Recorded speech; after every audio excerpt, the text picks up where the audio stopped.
Welcome to பிராலா cars. இப்போ நீங்கள் பார்க்க போகிற கார் பார்த்தீங்கன்னா ரிலாண்ட்டில் கவிட் அப்படிங்கிற காரை பற்றி தான் பார்க்க போகிறோம். வாங்க வீடியோக்குள்ளே போகலாம். அந்த கார் பார்த்தீங்கன்னா ரிலாண்ட்டில் கவிட் மாடல் பார்த்தீங்கன்னா 2017 மாடல். வேரியன்ட் பார்த்தீங்கன்னா RXT அப்படிங்கிற வேரியன்ட் தான்.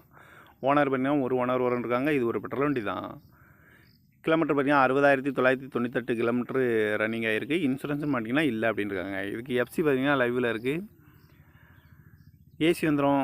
இந்த காரோட ப்ரைஸ் என்ன சொல்கிறாங்கன்னா 3,10,000 சொல்கிறாங்க. ரேட்டு குறைக்கணும்னு சொல்லியிருக்காங்க. குறைச்சி பேசி இந்த காரை பைப்பிங் சொல்லியிருக்காங்க. ஏசி வந்துடும், power steering, power window, touch screen வந்துடும், ரிமோட் லாக் வந்துடும், சீட் கவர்லாம் மெக்கானிக் ஒரு தான் மட்டும் இருக்குது. டயர் பண்ண பார்த்தீங்கன்னா 4 டயருமே நியூ டயர் தான் அப்படின்னு இருக்காங்க. கார் பார்க்க வேண்டிய இடங்கள் பார்த்தீங்கன்னா தர்சங்கார் ஈரோடு அப்படிங்கிற இடத்துல தான் அந்த கார் பார்க்க முடியும். TN07CE 1598 அப்படிங்கிற நம்பரில் தான் அந்த கார் இருக்குது. 2016 மாடல் RXT அப்படிங்கிற வேரியன்ட் தான். ஒரு ஓனர் இருக்காங்க. இது ஒரு பெட்ரோல் வண்டி தான். இந்த காரோட ப்ரைஸ் என்ன சொல்கிறாங்கன்னா 3,10,000 சொல்கிறாங்க. ரேட்டு குறைக்கணும்னு சொல்லியிருக்காங்க. குறைச்சி பேசி இந்த காரை பைப்புங்கன்னு சொல்லியிருக்காங்க. இந்த மாதிரி கார் வீடியோக்கெல்லாம் பாலா கார் சேனலில் சப்ஸ்கிரைப் பண்ணிச்சுக்கோங்க. தேங்க்யூ ஃபார் வாட்சிங்.